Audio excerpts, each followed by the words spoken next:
Hello बच्चों, कैसे हैं आप सब? और पढ़ने में मज़ा आ रहा है?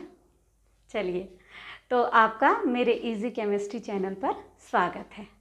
आज हम कक्षा 12वीं की क्लास 12th की हम पढ़ रहे हैं हेलो एल्केन के रासायनिक गुण, यानी chemical properties of halo alkane, रासायनिक गुण।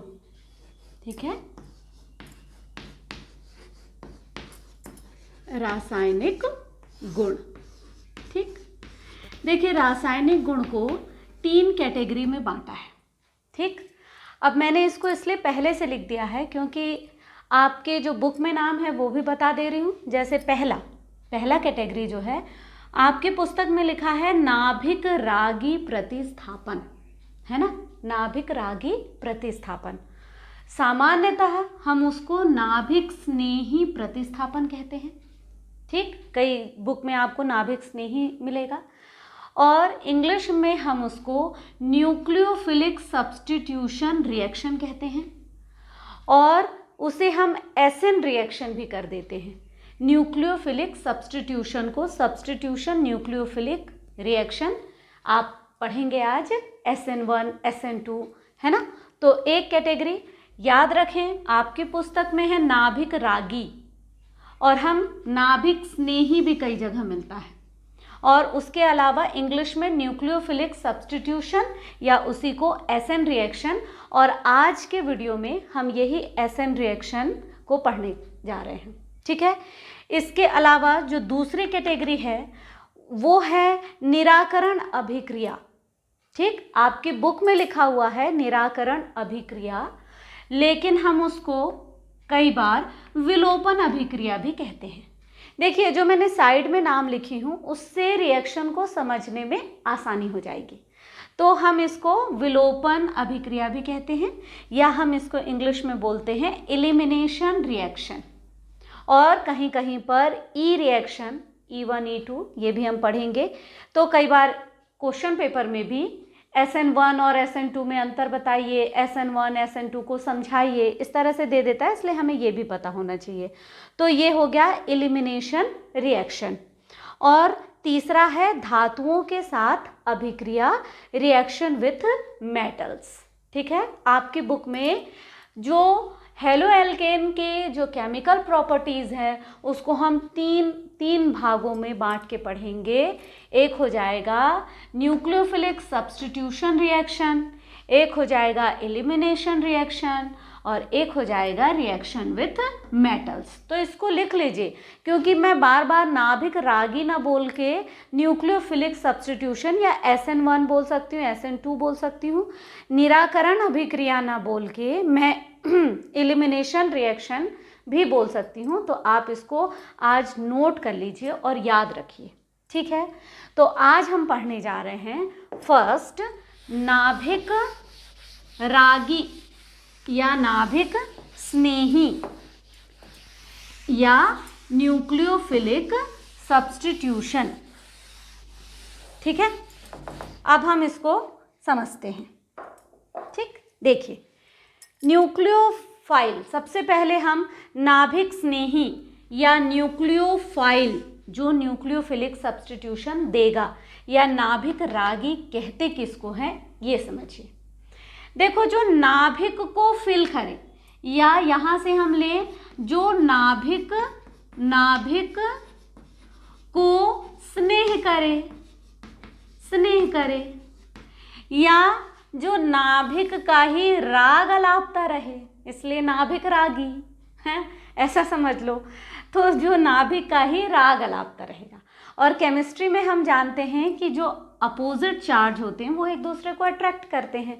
तो नाभिक को स्नेह कौन करेगा, ये आप पूरा 11th में पढ़ के आए हैं। नाभिक को स्नेह वो करेगा जो जिसके पास खुद कैसा आयन होगा, ऋण आयन होगा, है ना। ऋण आयन जो होंगे वही तो नाभिक को स्नेह करेंगे, क्योंकि अगर ये ऋण है, नाभिक पे धन रहता है, इसलिए ये एक दूसरे को स्नेह करेंगे। तो वह अभिकर्मक जिसके ऊपर खुद ऋणात्मक आयन होंगे वही न्यूक्लियोफाइल या नाभिक रागी या नाभिक स्नेही अभिकर्मक होंगे। इतनी बात समझ में आई? ठीक है, अब हम दूसरी चीज को समझते हैं, वो है सब्स्टिट्यूशन या प्रतिस्थापन। सब्स्टिट्यूशन या प्रतिस्थापन। प्रतिस्थापन मीन्स क्या होता है कि किसी एक, मान लीजिए ए ऑलरेडी यहाँ पर है और बी आया और उस ए को बाहर निकाल कर खुद यहाँ पर बैठ गया, यानी बी ने ए को प्रतिस्थापित कर दिया। ए बाहर चला गया और बी ने ए को प्रतिस्थापित कर दिया, सब्स्टिट्यूट कर दिया, तो उसे ही हम सब्स्टिट्यूशन रिएक्शन कहते हैं। तो अब आपको दोनों समझ में आ गया कि न्यूक्लियोफिलिक यानी किसके द्वारा, ऋणायनों के द्वारा, सब्स्टिट्यूशन यानी जो प्रतिस्थापित कर दे, तो ऋणायनों के द्वारा जो प्रतिस्थापन होगा उसे ही हम न्यूक्लियोफिलिक सब्स्टिट्यूशन रिएक्शन कहेंगे। हम एल्किल हैलाइड का पढ़ रहे हैं, तो जाहिर है सब्स्टिट्यूशन किसका होगा? आप बताइए, सब्स्टिट्यूशन प्रतिस्थापन होगा किसका? देखिए, अगर केमिस्ट्री के टीचर की जगह कोई और केमिस्ट्री का ही टीचर आ सकता है ना, बायो का तो टीचर नहीं आ सकता, तो सब्स्टिट्यूशन भी ऋणात्मक यानी हैलोजन परमाणु का ही होगा। तो इस तरह से हम अब समझ गए हैं कि न्यूक्लियोफिलिक सब्स्टिट्यूशन रिएक्शन में क्या होगा, एल्किल हैलाइड के X को किसी माइनस चार्ज वाले अभिकर्मक के द्वारा, मान लो OH है ना, न्यूक्लियोफाइल के द्वारा प्रतिस्थापित कर दिया जाएगा, यानी वहाँ पर वो बैठ जाएगा और X को बाहर निकाल दिया जाएगा। इसे ही हम नाभिक रागी प्रतिस्थापन कहेंगे।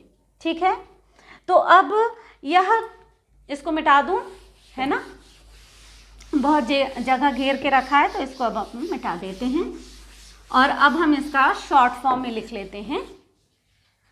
शॉर्ट फॉर्म लिख लेते हैं, एसन रिएक्शन। एसन अभिक्रिया। ठीक है, अब मैंने उसका हिंदी बता दी हूँ, जितने नाम हैं तीनों नाम वो आप जानते हैं। अब हम SN1 को दो भागों में बांटा, दो कैटेगरी में हम इसको भी पढ़ते हैं। एक पढ़ते हैं SN1 और एक SN2। ठीक, अब इसको भी समझते हैं। पहले हम देखते हैं SN1। अब मैंने सब्स्टिट्यूशन, न्यूक्लियोफिलिक, 1 का मतलब होता है यूनिमॉलिक्यूलर, यानी एक अणुक नाभिक स्नेही प्रतिस्थापन अभिक्रिया। एक अणुक नाभिक स्नेही प्रतिस्थापन अभिक्रिया। अब देखिए इसमें होता क्या है, पहले वो समझें तो आपको यूनिमॉलिक्यूलर का मतलब भी समझ में आएगा। यह जो है 2 स्टेप में, 2 पद में होती है। यह अभिक्रिया 2 पदों में पूर्ण होती है।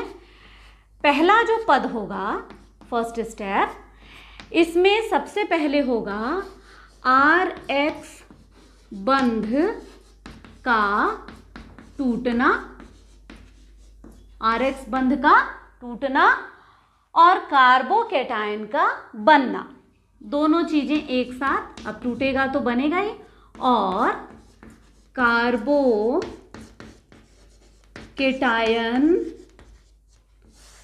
का बनना। ठीक, इसमें क्या होता है, RH एल्किल हैलाइड, इसमें ये दोनों बंध का विदलन होगा। जाहिर सी बात है, आपको पता है कि ये बंध कैसे होते हैं, पोलर होते हैं। इसका विद्युत ऋणात्मकता, इलेक्ट्रोनेगेटिविटी अधिक है, इसलिए ये बंध के इलेक्ट्रॉन को अपनी ओर खींच लेगा और माइनस के रूप में ये निकल जाएगा, और जाहिर सी बात है R फिर प्लस के रूप में, एल्किल प्लस के रूप में, या चूंकि एक इसमें कार्बन होते हैं इसलिए इसे हम कार्बोकैटायन कहते हैं। क्या कहते हैं, कार्बोकैटायन। और ये पद जो पहला होता है ना, वो बहुत स्लो होता है, स्लो या धीमी गति से होती है, धीमी गति रिएक्शन, है ना, धीमी गति से होने वाला ये पद है। और यही पद अभिक्रिया की दर को प्रभावित करता है। अभिक्रिया की दर। देखिए अब अभिक्रिया की दर क्या है कि दर यानी क्या, किसी रासायनिक अभिक्रिया को पूरे होने में जितना समय लगता है उसे अभिक्रिया की दर कहते हैं। ठीक है, अब ये कह रहा है कि जो पहला पद है और दर, जो पहला पद है वही रासायनिक अभिक्रिया की दर को प्रभावित करता है। इसका मतलब ये है कि रासायनिक अभिक्रिया की दर किसकी सांद्रता पर निर्भर करेगी? अभिकारक की सांद्रता पर निर्भर करेगी। यहाँ पर अभिकारक की सांद्रता, अभिकारक कौन है? Rx है, यानी अभिक्रिया की दर Rx की सांद्रता पर निर्भर करेगी। ठीक है, इसीलिए चूंकि अभिक्रिया की दर केवल एक अभिकारक की सांद्रता पर निर्भर करती है, इसलिए हम इसे सब्स्टिट्यूशन न्यूक्लियोफिलिक यूनिमोलिकुलर रिएक्शन कहते हैं। अब आई बात समझ में, हमने एकक अणु अभिक्रिया क्यों कहे, यूनिमोलिकुलर रिएक्शन क्यों कहे। ठीक है, अब ये पद एक हो गया। अब दूसरा पद, दूसरे पद में क्या होता है, R जो कार्बोकैटायन बने हैं, इसको मिटा दूं क्या थोड़ा? नहीं ठीक है, थोड़ा नीचे लिख देती हूँ। देखिए ध्यान से, है ना, कई बार मिक्स हो जाता है। ये सेकंड पद, सेकंड स्टेप है। जो कार्बोकैटायन बने हैं उस पर कोई भी न्यूक्लियोफाइल, आपको मालूम है, अभी बताइए न्यूक्लियोफाइल कैसे होंगे? ऋणात्मक होंगे। देखिए ऐसा नहीं है, आप कक्षा 11वीं में पढ़ेंगे कि उदासीन परमाणु भी न्यूक्लियोफाइल के रूप में काम कर सकता है, लेकिन ये एक अलग बात है।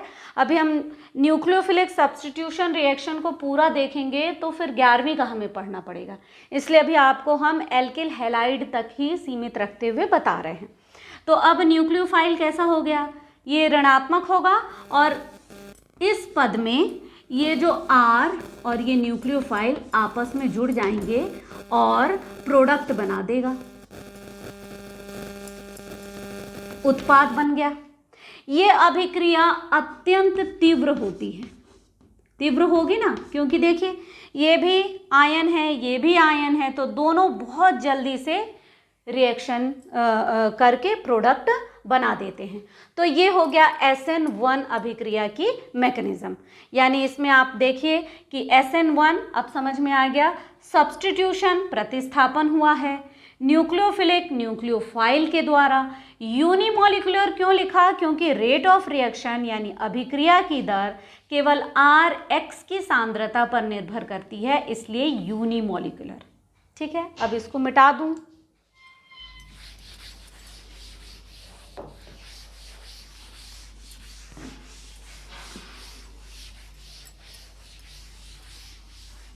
ठीक है, अब हम देखेंगे SN2। अब ये हो जाएगा सब्स्टिट्यूशन न्यूक्लियोफिलिक बाईमोलिकुलर,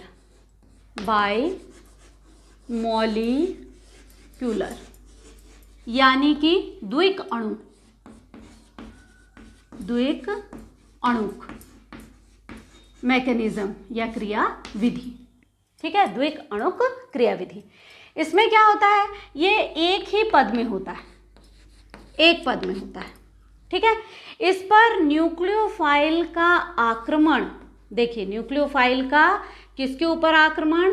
Rx के ऊपर आक्रमण, न्यूक्लियोफाइल का आक्रमण। ठीक, और X बंध का टूटना, यानी यहाँ न्यूक्लियोफाइल का आक्रमण हो गया है और X बंध जो है वो टूट भी रहा है, तो दोनों एक साथ हुई तो हम इसको डॉट लाइन से बताएंगे, यानी दोनों अभी जुड़ा भी नहीं है और X जो है वो निकला भी नहीं है। न्यूक्लियोफाइल जुड़ा भी नहीं R से और जो X है वो निकला भी नहीं है, दोनों एक साथ होती है और यहाँ पर ये एक संक्रमण अवस्था हो जाती है, ट्रांजिशन स्टेट, संक्रमण अवस्था।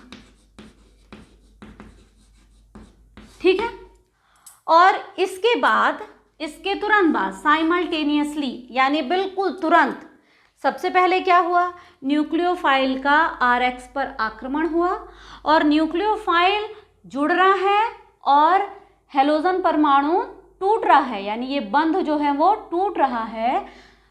तो एक अवस्था कैसी आ गई, संक्रमण की आ गई और उसके बाद ये न्यूक्लियोफाइल R के साथ बॉन्ड में बंध के एक प्रोडक्ट दे देगा और प्लस X जो है वो अलग हो जाएगा। ये प्रोडक्ट उत्पाद बना दिया और X अलग हो जाएगा।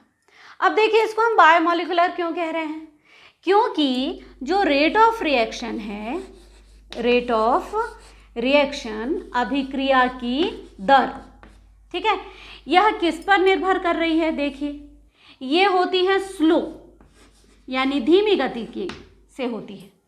यहाँ पर दोनों चीज लग रहा है, यानी हमें न्यूक्लियोफाइल की सांद्रता और एल्किल हैलाइड की सांद्रता दोनों की जरूरत पड़ रही है, दोनों पर अभिक्रिया की दर निर्भर कर रहा है। इसीलिए हम इसको बायमोलिकुलर या द्विक अणु क्रियाविधि कहते हैं। अब आ गई बात समझ में, न्यूक्लियोफिलिक सब्स्टिट्यूशन रिएक्शन बायमोलिकुलर, ठीक है। तो अब ये एक ही पद में हुआ, न्यूक्लियोफाइल का RX पर आक्रमण हुआ, एल्किल हैलाइड पर आक्रमण हुआ। न्यूक्लियोफाइल इस कार्बन के साथ पूरी तरीके से बंध नहीं बना पाया, ना ही RX के बंध टूट पाया, बल्कि दोनों अभी स्लाइटली हल्का हल्का जुड़ा हुआ है और ये ट्रांजिशन स्टेट है। और इसकी जस्ट बाद यानी बिल्कुल तुरंत क्या हो जाएगा, प्रोडक्ट मिल जाएगा और X जो है वो अलग हो जाएगा। तो इस तरह से ये SN2 मैकेनिज्म अपन ने समझ लिए ना। अब इसको आप पहले अच्छे से देख लीजिए, इसको समझ लीजिए, उसके बाद हम इसके आगे का पढ़ते हैं। पहले आप पॉज करके इसको बहुत अच्छे से दोनों अभिक्रियाओं को समझ लीजिए इसको अच्छे से। अब देखिए एग्जाम में SN1 SN2 अभिक्रिया की क्रियाविधि समझाइए, हो सकता है 2-2 नंबर का दे दे, 4 नंबर का एक ही उदाहरण सहित समझाइए, तो अब उदाहरण भी हम देखेंगे, है ना।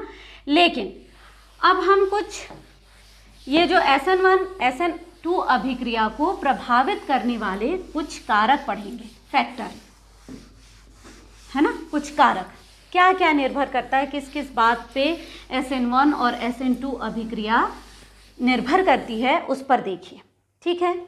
हम यदि पहला देखते हैं तो ये है पहला जो कारक है ना, फैक्टर किस चीज का फैक्टर, SN1 रिएक्शन में क्या SN1 होगा या SN2 होगा, ठीक है। तो सबसे पहला हम देखते हैं कार्बोकैटायन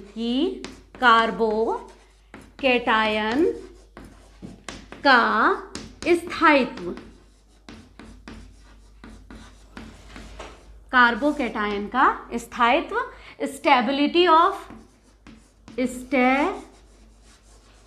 स्टेबिलिटी ऑफ कार्बोकैटायन, ठीक है, कार्बोकैटायन का स्थायित्व। अब देखिए सबसे पहले हम आप समझने की कोशिश करते हैं, कार्बोकैटायन जब X अलग हुआ तो एल्किल जो है वो प्लस के रूप में आया, उसे ही हम कार्बोकैटायन कहते हैं, ठीक है। तो अब देखिए कार्बोकैटायन किस तरह से होंगे, यानी एक होगा प्राथमिक या प्राइमरी कार्बोकैटायन। प्राइमरी जो कार्बोकैटायन होगा वो इस तरह से होगा कि सीधी चेन चलती चली जाएगी, ये और ये प्लस, ये प्राथमिक कार्बोकैटायन होगा। इसी में कई जगह बुक में 1 डिग्री लिखा रहता है, ठीक है।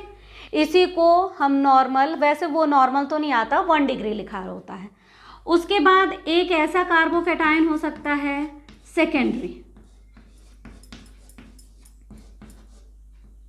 ये देखिए ये ब्रांच निकला हुआ है, यहाँ पर धनायन होगा तो ये होगा सेकेंडरी, द्वितीयक सेकेंडरी, या इसी को 2 डिग्री। और एक होगा कार्बन कैटायन टर्शरी, तृतीयक,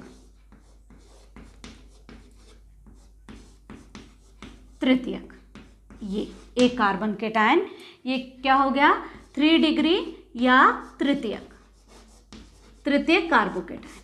अब देखिए हम इसके स्थायित्व को समझते हैं। ये जो मैथिल ग्रुप है, हर जगह आपको दिख रहा है कि कार्बन, देखिए हम किस कार्बन को कंसीडर करेंगे इसको भी याद रखिए। जहाँ से बॉन्ड टूटा है यानी जिसके साथ हैलोजन जुड़ा हुआ था, हम उसी कार्बन को कंसीडर कर रहे हैं। तो यहाँ पर ये यही टूटा था जब तो यहाँ प्लस आया, ये इस कार्बन पे प्लस आया, ये इस कार्बन पे प्लस आया। वास्तव में यहाँ X ऐसे जुड़ा हुआ था, ऐसे जुड़ा हुआ था और ये ऐसे जुड़ा हुआ था। ठीक है, अब ये बंध टूटा और कार्बोकेटायन बना, इसीलिए हम इसी बंध को कंसीडर करेंगे, इसी कार्बन को जो कि जिससे डायरेक्ट हैलोजन जुड़ा हुआ था। ठीक, अब ये देखिए इसके जो मैथिल ग्रुप है ना, जितने भी मैथिल एल्किल ग्रुप होते हैं वो कार्बन रिपेलिंग ग्रुप होते हैं, यानी इलेक्ट्रॉन रिपेलिंग ग्रुप होता है। ये इलेक्ट्रॉन को अपने से दूर करता है। तो यहाँ पर ये प्लस है, जाहिर है ये खींचेगा, अब धन है तो ऋण को खींचेगा ना, और बंध में क्या होते हैं इलेक्ट्रॉन्स होते हैं, तो वो खींचेगा ही खींचेगा। तो ये इसको इस तरह से रिपेल कर रहा है। तो ये देखिए ये 2 कार्बन के द्वारा रिपेल हो गया। यहाँ पर हम देख रहे हैं कि इधर से भी रिपेलिंग चल रही है, इधर से भी रिपेलिंग चल रही है ना, प्रतिकर्षित हो रहा है। यहाँ से हम देख रहे हैं इधर भी रिपेलिंग है, इधर भी रिपेलिंग है और इधर भी रिपेलिंग है। ठीक है, तो जब हम इस तरह से देखते हैं तो हम कार्बोकेटायन की स्थिति देखें कि केटायन वास्तव में कोई रिएक्शन होता है तो वो किसी सॉल्वेंट में ही होता है ना, एक पात्र में लेकर हम रिएक्शन कराते हैं। तो वास्तव में इस कार्बोकेटायन की स्टेबिलिटी जितनी अधिक होगी उतना ही जल्दी से रिएक्शन होगा। अगर मान लीजिए ये हमें मिला ही नहीं या ये हमें कम मिला, ये सबसे ज़्यादा मिलेगा, क्यों अभी बताऊंगी, तो जाहिर सी बात है ये इसका प्रोडक्ट ज़्यादा मिलेगा हमें, इस सेकेंडरी का प्रोडक्ट उसकी अपेक्षा कम, और ये प्राइमरी का प्रोडक्ट बहुत ही कम मिलेगा। अब देखिए क्यों, जैसे ये धनायन, जब इलेक्ट्रॉन इस तरफ रिपेल हो रहे हैं तो ये धनायन जो हैं, ये धनायन का मान जो है वो कम हो रहा है ना, धनात्मकता जो है इसकी कम हो रही है, और इसकी फिर और 2 जगह से हो गई तो इसकी तुलना में और इसका धनायन का प्रभाव जो है वो कम हुआ, और इसमें और ज़्यादा 3 जगह 3 मैथिल के द्वारा ये इलेक्ट्रॉन रिपेल किए जा रहे हैं, इलेक्ट्रॉन को प्रतिकर्षी किया जा रहा है, इसलिए इस धनायन का मान और कम हो गया। तो जाहिर है जब आयन की मात्रा अगर मतलब उसका प्रभाव कम है तो जाहिर है उसकी स्थायित्व बढ़ती चली जाएगी। तो हम देखेंगे कि ये सबसे कम स्थायी होगा, फिर ये होगा, और सबसे अधिक स्थायी होगा टर्शरी। ठीक है, अब देखिए, अब हम SN1 और SN2 दोनों का कंपेयर करते हुए हम पढ़ते हैं। ठीक, आपको दिख रहा है कि SN1 में, मैं आपको 1 बाय 1 समझाती हूँ। SN1 में पहले क्या हुआ, बॉन्ड टूटा, RX बॉन्ड टूटा था और कार्बोकेटायन बना था। ठीक है, उसके बाद न्यूक्लियोफाइल उससे जुड़ा था। तो जाहिर सी बात है कार्बोकेटायन की स्थायित्व अधिक होगी तो SN1 भी अधिक प्रभावी होगा, अधिक प्रभावी रूप से होगा। बात समझ में आ रही है? ठीक है, यानी SN1 होने की प्राथमिकता भी क्या होगी, 3 डिग्री में सबसे अधिक क्रियाशील होगा, फिर 2 डिग्री कार्बोकेटायन क्रियाशील होगा, और फिर 1 डिग्री कार्बोकेटायन क्रियाशील होगा। ठीक है, यानी स्थायित्व ज़्यादा है, यानी ये टूट के विलयन में स्टेबल रहेगा, उसके बाद उस पर न्यूक्लियोफाइल आएंगे और उससे जुड़ेंगे। बात समझ में आ गई ना? तो इसलिए अधिक प्रभावी होगा। लेकिन हम अब SN2 की बात करें, SN2 की यदि हम बात करते हैं, देखिए आपने SN2 में पढ़ा था कि एक तरफ न्यूक्लियोफाइल का अटैक भी हो रहा है और एक तरफ RX बंध भी टूट रहे हैं। ठीक, दोनों एक साथ चल रही है। अब होता क्या है कि यदि देखिए अपोजिट साइड से न्यूक्लियोफाइल आ रहा है, ये न्यूक्लियोफाइल आया और यहाँ पर RX, ठीक है, अब हुआ क्या कि चलिए अब यहाँ से आक्रमण जैसे हुआ, यहाँ पर क्या चला गया, R चला गया। ठीक, प्रतिलोमन हो गया। लेकिन यहाँ पर आ गए, यदि मान लीजिए इसकी जगह, इस RX की जगह ऐसा RX हो कि X और ये C, यहाँ से भी R और यहाँ से भी R, अब होगा क्या, ये वास्तव में R भी कैसा है, R कैसा है, इस R से भी ढेर सारे नहीं, यानी 3 हाइड्रोजन इस तरह से लगे हुए हैं। तो आप देखिए, अगर मैं इसको ऐसा बनाऊं, ये H H H, तो एक पिंजरेनुमा, यानी क्या होता है कि न्यूक्लियोफाइल के आक्रमण में जो ये मैथिल ग्रुप है, ये वास्तव में एक तरीके से बाधा उत्पन्न करता है, क्योंकि न्यूक्लियोफाइल को उस कार्बन पर जाना है जिस पर X परमाणु जुड़ा हुआ है। बात समझ में आ रही है? न्यूक्लियोफाइल को उस कार्बन तक जाना है जहां पर हैलोजन परमाणु जुड़ा हुआ है। अब ये ब्रांचेस जितने ज़्यादा होंगे, हैं, ये ब्रांचेस जितने ज़्यादा होंगे, न्यूक्लियोफाइल का उस कार्बन तक पहुंचने में उतनी ही परेशानी होगी, बाधा उत्पन्न होगी। इसीलिए SN2 अभिक्रिया कैसा हो जाएगा? SN2 अभिक्रिया सबसे आसानी से होगा फर्स्ट डिग्री कार्बोकैटायन पर, फिर होगा सेकंड डिग्री कार्बोकैटायन पर, और सबसे धीमी गति से होगा थर्ड डिग्री कार्बोकैटायन, यानी तृतीय कार्बोकैटायन के साथ सबसे धीरे से होगा। ठीक है, तो आप इस बात को बहुत आराम से समझिए। और एक प्रश्न ये भी आता है कि SN1 SN2 अभिक्रिया में अंतर बताइए, तो ये अंतर भी चल रहा है, आप अंतर बता सकते हैं। पहला अंतर यही लिख दीजिए, वही ऊपर वाला, कि SN1 में पहले बंध टूटते हैं, न्यूक्लियोफाइल का आक्रमण बाद में होता है। SN2 में लिख दीजिए कि न्यूक्लियोफाइल का आक्रमण और बंध का टूटना एक साथ होता है। यहाँ पर लिख दीजिए कि SN1 जो है वो तृतीयक कार्बोकैटायन पर अधिक प्रभावी ढंग से होता है, जबकि SN2 प्राथमिक कार्बोकैटायन पर अधिक प्रभावी रूप से होता है। ठीक है, तो इसको मिटा दूं, ये बहुत अच्छे से और ध्यान से समझ लीजिए आप लोग। ठीक, इसको मिटाएं आप। अब एक और चीज, इसको प्रभावित करने वाले कारक हम पढ़ रहे हैं। ठीक है, factor affecting of SN reaction. अब हम दूसरा देखते हैं। पहला कार्बोकैटायन की स्थायित्व हो गई, और दूसरा अब होगा नाभिक रागी की प्रकृति।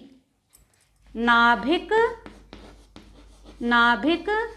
रागी की प्रकृति। ठीक, नाभिक रागी यानी न्यूक्लियोफाइल,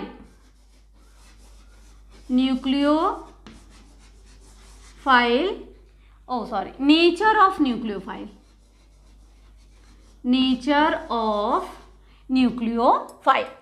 ठीक है, वो आप सीधा लिख लेना, नेचर ऑफ न्यूक्लियोफाइल। अब नाभिक रागी की प्रकृति, इसको भी हम समझते हैं। देखिए, SN1 और SN2 हम दोनों पर उसका प्रभाव पड़ रहे हैं। सबसे पहले हम देखते हैं कि जो प्रकृति नाभिक जो रागी है या नाभिक स्नेही अभिकर्मक है, उसकी प्रकृति को हम देखते हैं कि कुछ जो इलेक्ट्रोफाइल्स होते हैं वो बहुत ही एक्टिव होता है और तुरंत जाकर आक्रमण करता है और तुरंत बंध बना लेता है, और कुछ जो न्यूक्लियोफाइल हैं वो कम एक्टिव होते हैं, वो बाकायदा कार्बोकैटायन बनने का इंतज़ार करते हैं। अब मैंने जो ये बोली उससे आपको समझ में आ गया होगा कि SN1 किसके द्वारा अधिक प्रभावी ढंग से होगा और SN2 किसके द्वारा होगा। समझ में आया कि नहीं? मैंने क्या बोली कि कुछ जो नाभिक रागी या इलेक्ट्रोफाइल ऐसे होते हैं जो कम एक्टिव होते हैं, है ना, कम क्रियाशील होते हैं, कम क्रियाशील। तो ये जो कम क्रियाशील है ना, वो क्या करेगा, वो करेगा कि भाई पहले कार्बोकैटायन बन जाने दो, बंध को टूट जाने दो, उसके बाद हम क्रिया करेंगे। तो जाहिर सी बात है, जो न्यूक्लियोफाइल कम क्रियाशील होगा वो SN अभिक्रिया अधिक प्रभावी ढंग से करेगा, SN1। बात समझ में आ गई? और कुछ जो होते हैं वो अधिक क्रियाशील होते हैं, अधिक क्रियाशील होते हैं। तो अधिक जो क्रियाशील होंगे वो क्या करेंगे, वो तो फटाफट से चाहेंगे कि मैं आक्रमण करूं और फटाक से बंध बना लूं। तो वो किस में होता है, वो इंतज़ार नहीं कर रहे हैं, तो वो किस में होता है, SN2 में, जिसमें न्यूक्लियोफाइल का अटैक और RX बंध का टूटना दोनों एक साथ होता है। इसीलिए अधिक क्रियाशील जो न्यूक्लियोफाइल होगा वो SN2 ज़्यादा प्रभावी ढंग से करेगा। बात समझ में आ रही है? बिल्कुल ध्यान से समझो इसको, ठीक है ना। अब मैं क्या करती हूँ, कुछ बता देती हूँ न्यूक्लियोफाइल का, जैसे CN- ये बहुत क्रियाशील है, ठीक। फिर इसके अलावा मैं आपको कुछ बता देती हूँ, जैसे OR, फिर OH, फिर CH3COO। देखिए सब में माइनस लगा रहेगा, ठीक है। यानी अगर मैं ऐसा बात करूं कि एसिटिल ग्रुप के द्वारा या CN के द्वारा, किसके द्वारा SN1 प्रभावी होगा, किसके द्वारा SN2 प्रभावी होगा, तो जाहिर सी बात है इसकी क्रियाशीलता का क्रम है, ये है ना, क्रम घटते हुए है। तो ये SN1 ज़्यादा प्रभावी ढंग से करेगा और ये SN2 ज़्यादा प्रभावी ढंग से करेगा, ठीक है। बात समझ में आ गई।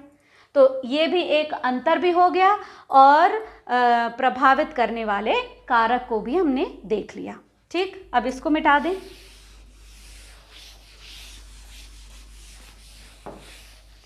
अब जो है अगला वो है विलायक की प्रकृति।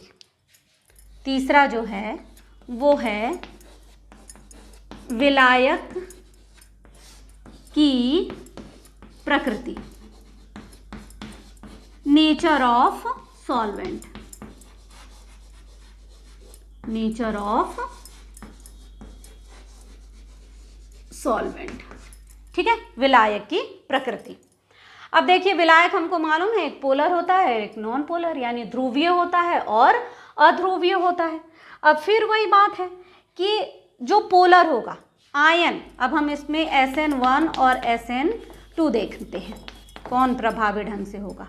देखिए अगर मैं बात करूं कि पोलर यानी विलायक कैसे हैं, पोलर हैं, यानी मान लीजिए AB जो है एक विलायक है, ये पोलर है, इसका मतलब इसमें दो पोल बन गए हैं, ऐसा दो पोल बन गए पोलर, है ना। तो अब जाहिर सी बात है आयनन किस में होता है, आयनन SN1 में होता है कि SN2 में होता है। RX बॉन्ड किस में टूटता है, SN1 में टूटता है या SN2 में टूटता है, आप बताओ। SN1 में टूटता है ना। तो SN1 जो है वो ध्रुवीय विलायक अगर होगा, ध्रुवीय विलायक पोलर सॉल्वेंट, तो SN1 अधिक प्रभावी होगा, ठीक है। कौन प्रभावी होगा, SN1। लेकिन SN2 क्या है, उसको अभी मतलब कार्बोकैटायन से मतलब नहीं है, उसको तो फटाक से आक्रमण करना है और वो आयनित हो या ना हो, जैसे ही आक्रमण होगा इलेक्ट्रॉन घनत्व बढ़ेंगे और उसके बाद X बॉन्ड जो है वो टूटेगा और न्यूक्लियोफाइल उससे जुड़ जाएगा। तो जो अध्रुवीय या कम ध्रुवीय जो विलायक होंगे, कम ध्रुवीय जो विलायक होंगे वो SN2 में अधिक प्रभावी रहेगा।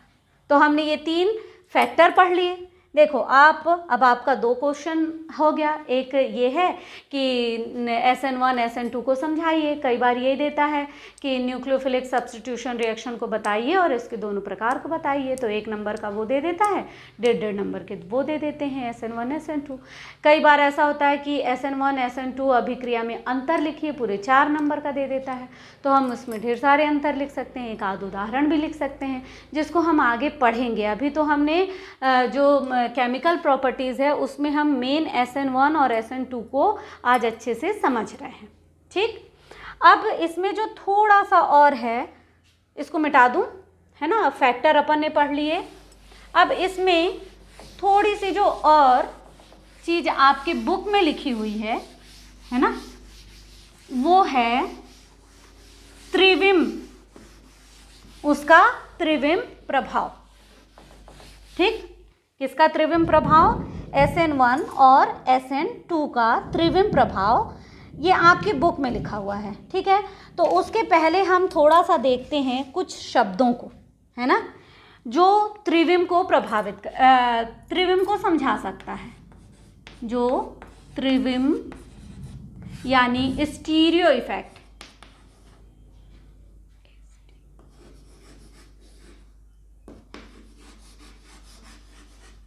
स्टीरियो इफेक्ट, त्रिविम प्रभाव को। किसका त्रिविम प्रभाव?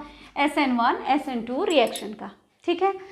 लेकिन उसके पहले हमें कुछ चीज़ें समझनी होंगी, जैसे कुछ टर्म्स है मैं आपको बता रही हूँ। एक है समतल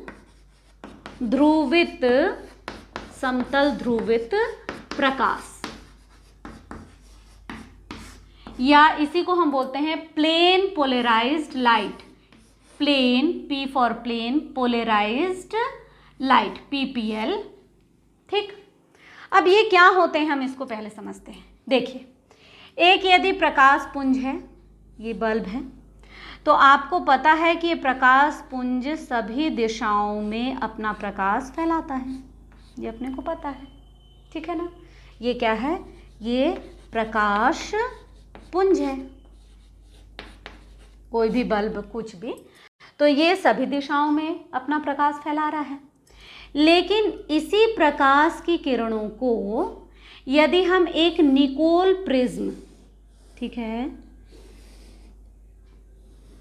ये ऐसा भी हम समझ सकते हैं कि वास्तव में ये दो प्रिज्म को इस तरह से मिलाकर बनाया गया है। ये एक प्रिज्म हो गया और इधर से ही हमने ये दूसरा प्रिज्म, इसको हम पूरा ऐसे कोने में मिला दें, ठीक है। तो ये ऐसा लग रहा है कि दो प्रिज्म को मिलाकर बनाया गया है, तो इसको हम कहते हैं निकोल प्रिज्म। क्या नाम है? निकोल प्रिज्म, ठीक। अब जब ये प्रकाश जो कि सभी दिशाओं में संचरित हो रहा है, यदि इसे निकोल प्रिज्म में से गुजारा जाता है तो इसके संचरण की दिशा एक ही हो जाती है, यानी ये एक ही डायरेक्शन। ये समझ लो आपकी बल्ब है और ये समझ लो आपकी लेज़र टॉर्च। आपने देखे ना लेज़र टॉर्च, लाल रंग का कई बार उपयोग करते हैं रात में, तो बिल्कुल एक ही डायरेक्शन में वो जाता है ना। ऐसा मान सकते हैं अपन, केवल आपको एक उदाहरण के रूप में बता रही हूँ। तो ये चारों दिशाओं में फैला, जब हम इसको निकोल प्रिज्म से गुजारते हैं तो वो केवल एक ही डायरेक्शन में जा रहा है, तो इसी को हम कहते हैं PPL, यानी समतल ध्रुवित प्रकाश। सारी प्रकाश जो है कि किरणें एक ही दिशा में गमन कर रही हैं। अब देखिए क्या होता है, जब भी हम प्रकाश के सामने कोई पदार्थ लाएंगे, ठीक है, कोई पदार्थ हम लाएंगे, तो ये दो तरीके से, अब ऐसा तो नहीं है ये पदार्थ जो है वो बिल्कुल इसके अंदर से सीधी निकल जाए, ऐसा नहीं होता। जब प्रकाश का माध्यम बदलता है तो उसमें विचलन भी आता है ना, अपने मार्ग से विचलित भी होता है। तो अब एक स्थिति ये बनेगी कि ये प्रकाश को घड़ी की दिशा में घुमाएगा और एक प्रकाश को घड़ी की विपरीत दिशा में घुमाएगा, यानी एक जो है एक क्लॉकवाइज और एक जो है वो एंटी क्लॉकवाइज, है ना। क्लॉकवाइज घुमाएगा, ऐसा क्लॉकवाइज घुमा रहा है, तो इसको हम बोलते हैं डी या डेक्स्ट्रो रूप, या आपके हिंदी में लिखा वाम, ठीक है। और ये डेक्स्ट्रो रूप होगा, और एक जो एंटी क्लॉकवाइज घुमाया है वो एल रूप या दक्षिणावर्त, ठीक है। तो इस तरह से पदार्थ को उसने बताया है कि कुछ पदार्थ जो होते हैं वो डेक्स्ट्रो रूप में होते हैं और कुछ पदार्थ जो होते हैं वो लीवो रूप में रहते हैं। यानी जो पदार्थ प्लेन पोलराइज्ड लाइट को क्लॉकवाइज घुमाएगा वो डेक्स्ट्रो रूप का पदार्थ कहलाएगा, और कुछ पदार्थ जो हैं वो एंटी क्लॉकवाइज घुमाएगा वो लीवो रूप का कहलाएगा। ये बात समझ में आई आपको? तो ये पूरा ऑप्टिकल प्रॉपर्टीज या ऑप्टिकल आइसोमेरिज्म हम प्रकाशिक समवायता के अंतर्गत आ गए हम पढ़ते पढ़ते, ठीक है, क्योंकि आपके बुक में दिया हुआ है। अब देखिए कुछ ऐसे भी पदार्थ होते हैं जिसका आधा भाग, मान लीजिए पूरा पदार्थ है, ठीक, इस अणु का आधा भाग जो है वो डेक्स्ट्रो घुमाता है और आधा लीवो घुमाता है, लेकिन हमको इनॉल कैसा लगता है कि वो ऑप्टिकली इनएक्टिव है, प्रकाशिक अक्रियाशील है, क्योंकि ना तो उसने डेक्स्ट्रो में घुमाया ना लीवो में घुमाया, वास्तव में घुमाया उसने दोनों तरफ है। समझिए बात को, दोनों तरफ घुमाया है, लेकिन हमें देखने में कैसा लग रहा है कि ना तो उसने क्लॉकवाइज घुमाया और ना ही एंटी क्लॉकवाइज घुमाया। तो ऐसे चीज़ों को हम बोलते हैं रैसमिक मिश्रण। ये सब आपके बुक में लिखा हुआ है, आप इसको बहुत आराम से पढ़ेंगे। मिश्रण, रैसमिक मिक्सचर, आई बात समझ में? तो ये दिख रहा है आपको कि अब हमने प्लेन पोलराइज्ड लाइट समझ लिए, हमने निकोल प्रिज्म समझ लिए, हमने डेक्स्ट्रो फॉर्म समझ लिए, हमने लीवो फॉर्म समझ लिए और हम रैसमिक फॉर्म भी समझ लिए। तो यहाँ पर मैं और थोड़ा सा आपको एक दो बातें और जो हैं वो समझा देती हूँ।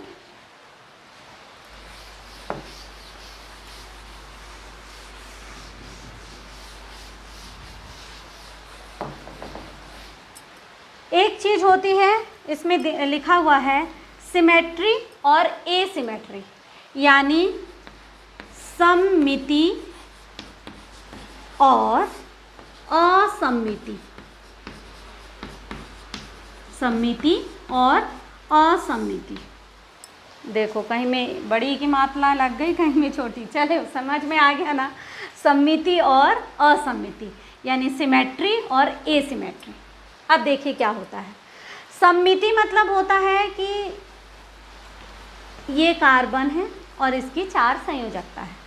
यदि चारों संयोजकता एक ही प्रकार के परमाणुओं से संतुष्ट है तो ऐसे कार्बन परमाणु को हम बोलेंगे सममित कार्बन।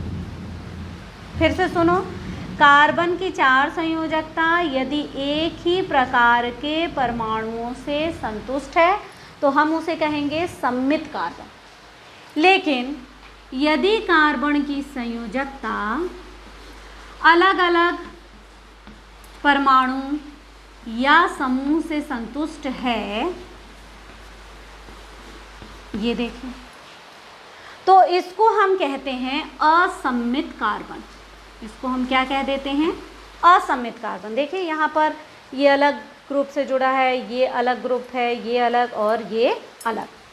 और पदार्थ के यही गुण को, जहाँ पर असममिति होती है, पदार्थ के इसी गुण को हम कहते हैं किरलता। कौन सा कार्बन किरल होगा और कौन सा कार्बन किरल नहीं होगा? जिसमें सममिति है वो किरल कार्बन है और जिसमें सममिति नहीं है वो किरल कार्बन नहीं है। ठीक है, अब ये आपने 2 चीज़ और इसको इसमें समझ लिए। अब कुछ और चीज़ें हम देख लेते हैं। एक है प्रतिबिंबित रूप, एनेंसियोमर।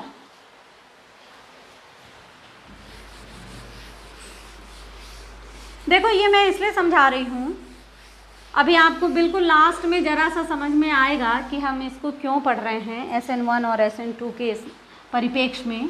वास्तव में ये पूरा जो है वो optical properties of organic compounds के अंतर्गत है, लेकिन हम SN1 और SN2 में थोड़ा सा हम उसको देखेंगे। पर बात पहले समझ तो आए कि समतल ध्रुवित प्रकाश क्या है ना, सममित और असममित क्या है, इसके अंतर्गत किरलता क्या है, ठीक है ना, किरलिटी, किरलता ये क्या है, ये सब समझ में आना चाहिए।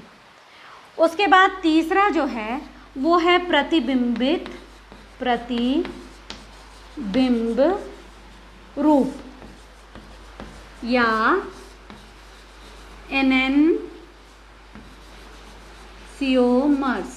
एनेंसियोमर। देखिए अब प्रतिबिंबित रूप में आपको ऐसे खड़े होकर बताती हूँ। ठीक है, अब जैसे हम प्रतिबिंब करते हैं, यदि मैंने एक हाथ यहाँ रखी और यहाँ दर्पण रखी, ठीक है, यहाँ दर्पण, इमेजिन करो कि यहाँ दर्पण है, एक आईना है। मैंने हाथ रखी, आप घर में अपन करके भी देख सकते हैं अपने आईने के सामने। अब ये हाथ जो है वो बिल्कुल जो दर्पण में जो प्रतिबिंब बनेगा, ये प्रतिबिंब है, ये दूसरा हाथ नहीं है, ये इस हाथ का प्रतिबिंब है जो दर्पण में बनेगा। क्या वो ऐसा दिखता है? दिखता है ना। तो ये एक दूसरे के प्रतिबिंब रूप हैं, लेकिन वो एक दूसरे पर अध्यारोपित सुपर इम्पोज नहीं होते। जैसे मैं ये इस हाथ का प्रतिबिंब ये है, यदि मैं इसको उठा के इस हाथ पे रखना चाहूँ तो अध्यारोपित हुआ क्या? नहीं हुआ, नहीं हुआ ना। अध्यारोपित कैसे होता? यदि मैं ऐसा रखूँ और फिर इसके ऊपर रखूँ तो अंगूठे के ऊपर अंगूठा, छोटी उंगली के ऊपर छोटी उंगली, इस तरह से ये सब एक दूसरे के ऊपर क्या हो गए? अध्यारोपित हो गए। तो ये क्या हो गया पदार्थ का गुण? जो एक दूसरे के दर्पण प्रतिबिंब हों और एक दूसरे पर अध्यारोपित नहीं होते हों, उसे ही हम कहेंगे एनेंसियोमर। ठीक है। लेकिन यदि मैं दो गोले रख लूँ, है ना, दो गोले रख लूँ या दो मैं चौकोर रख लूँ, जैसे फॉर एग्जाम्पल मैंने एक गोला रखा, यहाँ मैंने दर्पण बनाया और अब ये यहाँ उसका दर्पण प्रतिबिंब बन गया। लेकिन यदि मैं उसको उठा के पूरी तरीके से इस पे रख दूँ तो रख जाएगा ना। तो ये जो है प्रतिबिंब रूप या एनेंसियोमर एक दूसरे के नहीं कहलाएंगे, बल्कि यदि मैं ऐसा एल बनाऊं तो ये एल ऐसा बन जाएगा, लेकिन जब मैं इसके ऊपर उठा के रखूंगी तो इसका ये वाला पोर्शन कैसा आएगा? ऐसा आएगा। बात आ गई समझ में? तो इसी को हम बोलते हैं एनेंसियोमर या प्रतिबिंबिक रूप। ठीक। अब हम इसको थोड़ा सा समझने की कोशिश करते हैं SN1 और SN2 में। हालांकि ज़्यादा कनेक्टेड नहीं है, पर दिया है बुक में तो हमें समझ लेना चाहिए और इसी बहाने आप थोड़ा सा प्रकाशित गुण को भी समझ पा रहे हैं। ठीक है। चलिए अब हम SN1 की बात करते हैं। SN1। ठीक। इसमें SN1 में हमें एक कार्बन, उस कार्बन को हम ले रहे हैं जिससे क्या जुड़ा हुआ है? Cl जुड़ा है। हम इसी कार्बन को देखते हैं और हमें कैसा लेना है? सम्मित यानी असम्मित लेना है। असम्मित में हम एक कार्बन C2H5 ले लें और एक तरफ हम CH3 ले लें और एक तरफ हम हाइड्रोजन ले लें। देखिए असम्मित है ये, इसकी चार संयोजकता, चारों संयोजकता में अलग अलग प्रकार के समूह या परमाणु हैं, तो ये हो गया असम्मित कार्बन। ठीक। असम्मित कार्बन, अब SN1 की हम बात कर रहे हैं तो असम्मित कार्बन क्या करता है? किसी भी उसमें पहले कार्बोकैटायन बनाएगा, तो ये हम कार्बोकैटायन इसी तरह से बनाते हैं, C2H5, यहाँ H और यहाँ CH3, ये असम्मित कार्बोकैटायन बना, प्लस Cl क्या हो गया? अलग हो गया। देखिए ये दिखाई दे रहा है। ठीक है। तो ये कार्बन कार्बोकैटायन है और अब क्या होगा? इस कार्बोकैटायन के ऊपर जो है ये कार्बोकैटायन, उस पर आकर सेकेंड स्टेप में क्या हो जाएगा? सेकेंड स्टेप में आकर OH जो है वो जुड़ जाएगा। ठीक। तो अब हम देखेंगे कि ये कार्बन, इसको मैं ऐसा लिख दे रही हूँ, ये कार्बन वास्तव में क्या हो गया? इस तरह से रीअरेंज हुआ।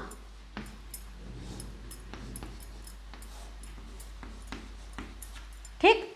ये इस तरह से रीअरेंज हुआ। अब ये कार्बन यानी एक प्लेन पे हो गया है। अब इसके दो तरीके हो सकते हैं कि OH जो है यहाँ से जुड़ जाए। ठीक। तो अब ये कार्बन यहाँ से OH जुड़ गया, ये C2H5, यहाँ आपका क्या है? H और यहाँ CH3 है। अब ये यहाँ से एक तरीका ये हो सकता है कि ये OH यहाँ से जुड़ जाए, न्यूक्लियोफाइल।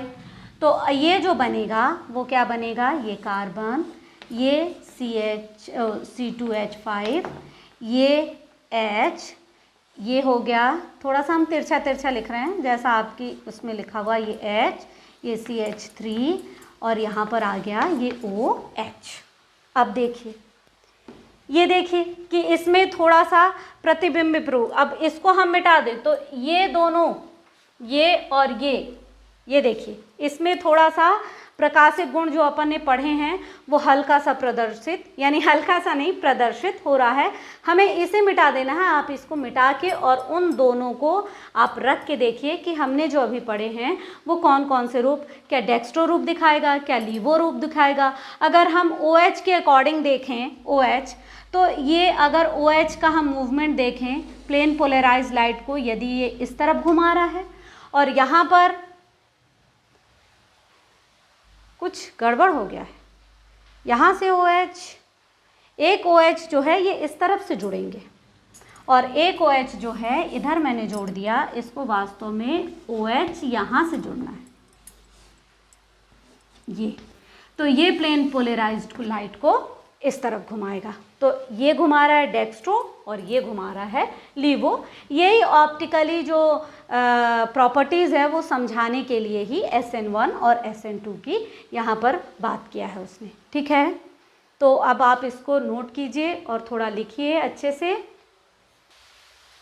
चलिए तो अब हम SN2 का देखते हैं, SN2, ठीक। अभी हमने SN1 के थोड़ा सा ऑप्टिकली जो प्रॉपर्टीज़ है उसके बारे में हम देखें, अब हम SN2 का देखते हैं। देखिए यहाँ पर फिर एक कार्बन हम उसी तरह से ले लेंगे, यहाँ पर हमने लिया था CH3 और CH3, यहाँ पर हम Br, यहाँ पर हम एक ले लेंगे C2H5 और यहाँ हम ले लेंगे H, ठीक। फिर ये असममित कार्बन आ गया क्योंकि चारों संयोजकता अलग अलग परमाणु से है। अब क्या होगा, इसके ऊपर न्यूक्लियोफाइल का आक्रमण होगा, ठीक है, न्यूक्लियोफाइल का आक्रमण होगा। तो इसका जो विन्यास है, ये देखिए यहाँ पर जो है इसका जो विन्यास है वो किस तरह से बदलता है वो मैं आपको दिखाती हूँ। प्रतिलोमन विन्यास हो जाता है। कैसे, ये कार्बन, सबसे पहले तो हम वही ट्रांजिशन जो अवस्था बनाए थे उसको देख लीजिए। यहाँ पर CH3, यहाँ हो जाएगा C2H5, ये हो गया H, ठीक है।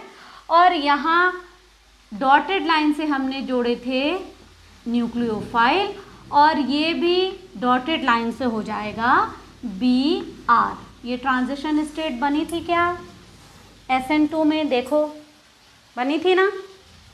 अब ये इसमें क्या हो रहा है, प्रतिलोमन हो रहा है, विन्यास का प्रतिलोमन। जब ये टूटेगा, यानी जब ये CBr बॉन्ड टूट के Br अलग हो जाएगा, तब इसमें थोड़ा सा जो परिवर्तन होगा उसको मैं आपको दिखा रही हूँ। यहाँ बना दे रही हूँ C, यहाँ CH3 और यहाँ पर C2H5 है। H जो यहाँ था वो H अब यहाँ आ जाएगा और यहाँ पर बन जाएगा न्यूक्लियोफाइल जुड़ जाएंगे, ठीक है। तो विन्यास का जो प्रतिलोमन हो रहा है इसी को समझा रहे हैं थोड़ा सा ये SN2 में। तो ठीक है बच्चों, आज जो हमने बहुत इम्पॉर्टेंट चीज़ पढ़े हैं वो है SN1 SN2 reaction mechanism, nucleophilic substitution reaction का, ठीक है। तो आशा है मुझे कि आप लोगों को पढ़ाई पसंद आ रही होगी। अगर पढ़ाई पसंद आ रही है तो लाइक कर दीजिए, अपने दोस्तों को शेयर कर दीजिए और ज़्यादा से ज़्यादा सब्सक्राइब कर लीजिए, ठीक है। तो मिलते हैं नेक्स्ट वीडियो में, अगले हम एलिमिनेशन रिएक्शन पढ़ेंगे। Okay, bye.